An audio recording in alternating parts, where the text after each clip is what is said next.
कोल्हापुरातल्या नांदणीतल्या महादेवी उर्फ माधुरी हत्तीणीबाबत आता एक मोठी बातमी समोर येते। नांदणी मठ राज्य सरकार वंतारा पुनर्विचार याचिका दाखल करणार नाही अशी माहिती आहे। पुनर्विचार याचिका दाखल केल्यास या प्रकरणाचा निकाल लागण्यास विलंब होण्याची शक्यता आहे। याचिका सध्या तरी दाखल न करण्याबाबतचा निर्णय झालाय। आज किंवा उद्या नांदणी मठाचे वकील आणि काही विश्वस्त HPC कडे दाद मागणार आहेत। हत्तीणीसाठी उच्चस्तरीय समितीकडे दाद मागितली जाईल।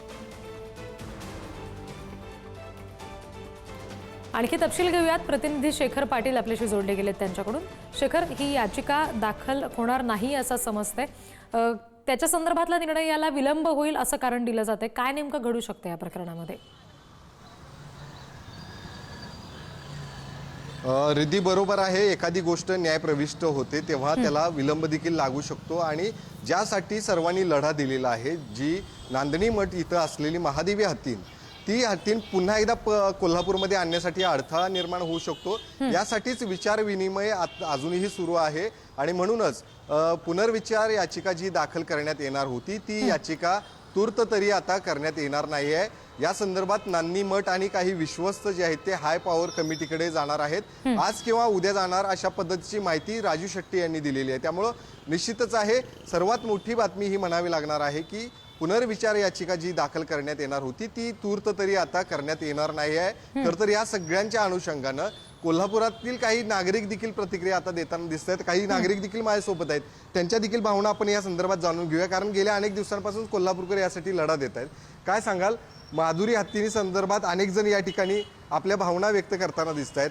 ती परत यावी यासाठी अनेक जण प्रयत्न करत होते, मात्र तूर्त तरी पुनर्विचार याचिका दाखल करण्यात येणार नाही। आता काय नेमकी कोल्हापूरकर म्हणून भावना? पुनर्विचार याचिका दाखल होणार नाही, त्याकरता त्या कोर्ट मॅटर त्याला वेळ लागेल, तर ते वेळ न घालवता माधुरी हत्तीणीला कोल्हापुरात आणावं व वनतरा अधिकारी द्यायला तयार आहेत, त्यांचा वेळ करून कोल्हापुरात लवकरात लवकर आणावे। लोकांच्या भावना कोल्हापूर जनतेच्या भावना जुळलेल्या आहेत। लोकांचे माधुरी ही जीव काय प्राण असं होऊन बसले आहे, त्यामुळे लवकरात लवकर सगळं नियोजन करून आणण्यात यावं अशी आमची विनंती आहे। काय नेमक्या आता भावना सगळ्या तुमच्या कोल्हापूरकरांच्या आहेत? अनेक दिवसांपासून यासाठी लढा सुरू आहे, मात्र आता हा लढा कुठंतरी जाऊन अधिक त्याला बळ देताना पाहायला मिळते, कारण पुनर्विचार याचिकामध्ये अडकून न राहता हाय पॉवर कमिटीकडे जावं आणि त्यांच्याकडून या संदर्भातला निर्णय घ्यावा असं देखील त्यांचं आता म्हणणं आहे। काय एकंदरीत तुमच्या प्रति? नाही, ते सगळं राजकारण थोडं बाजूला ठेवून हत्तीला परत आणावं, लोकांची अशी इच्छा आहे की परत लवकरात लवकर पूर्ण यावे। यासाठी मी एक जुनं गाणं एक म्हणतो, नफरत की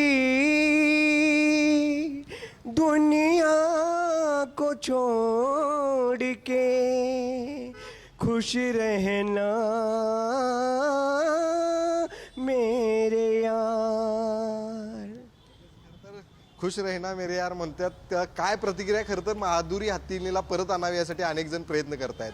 तुमच्या कोल्हापूरकर म्हणून काय भावना आहेत? लवकरात लवकर या ठिकाणी आणावे यासाठी सर्वांनीच प्रयत्न करावे अशी भावना आहे। तुमची काय नेमकी प्रतिक्रिया? खरं म्हणजे माधुरी हत्ती आत्तापर्यंत यायला पाहिजे होती, परंतु हे जे त्यांनी मुद्दामून जे काय कोर्टात नेऊन हे जे कॉम्प्लिकेटेड करून ठेवलेलं आहे सगळं, ते फार हे झालेलं आहे। लोकांच्या भावना दुखावलेल्या आहेत आणि माधुरी हत्तीशी फार नाळ जुडलेली आहे प्रत्येक ह्याची। आणि जैन समाजावर हा मोठा अन्याय आहे, परंतु हा जैन समाजाचा फक्त विषय राहिलेला नाही, आज सर्व समाजाचा विषय झाला आणि सर्व समाजानं जैन समाजाला पाठिंबा दिल्यामुळे त्या सर्वांचं मी आभारी मानतो। आणि असाच लढा आपण कोल्हापूरकरांनी दाखवून आपली हत्ती परत आणायची आहे, एवढं मी सर्वांना आव्हान करतो। आणि मला असं वाटते की काहीतरी संघर्ष केल्याशिवाय कोल्हापूरला काहीच मिळत नाही आणि आता ह्या सुद्धासाठी आम्ही पूर्ण संघर्ष करायला तयार आहे। असं कुणाला वाटत असेल की यांनी सरकारनं म्हटलंय की आम्ही करतो, हे करतो, याचिका दाखल करतो, परंतु आम्ही काय थंड बसणार नाही। जोपर्यंत हत्ती परत येणार नाही तोपर्यंत कुठल्याही लढ्यात आम्ही थांबवणार नाही आणि संघर्ष करत राहणार। जोपर्यंत हत्ती परत येत नाही तोपर्यंत लढा आमचा असणार असं त्यांचं म्हणणं आहे। काय सांगाल? कोल्हापूर लढा चालू राहणार आहे। माधुरी हत्ती ताबडतोब परत यावी यासाठी सरकारनं मदत करावी ताबडतोब।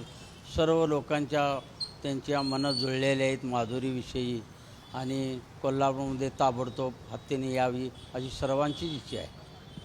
खर तर रिद्धी आपण बघितले तर या कोल्हापूरकरांच्या भावना आहेत, ज्या कोर्ट मॅटर मध्ये आपण न बसता ज्या पद्धतीनं हाय पॉवर कमिटीने हा निर्णय दिला होता, जी. हाय पॉवर कमिटीनं निर्णय देत असताना काही धार्मिक विधींसाठी देखील आपण हत्ती परत नेऊ शकतो असं देखील म्हटलं होतं आणि त्याच अनुषंगानं हाय पॉवर कमिटीकडे आज नांदणी मठ आणि त्यांचे विश्वस्त जाणार आहेत आणि त्यांची भूमिका आज नेमकी काय असणार आहे, हाय पॉवर कमिटी यावर काय निर्णय देते हे जी. पाहणं गरजेचं असतं. अगदी शेखर, धन्यवाद ही माहिती आम्हाला दिलीत, या प्रतिक्रिया आमच्यापर्यंत पोहोचवल्यात यासाठी.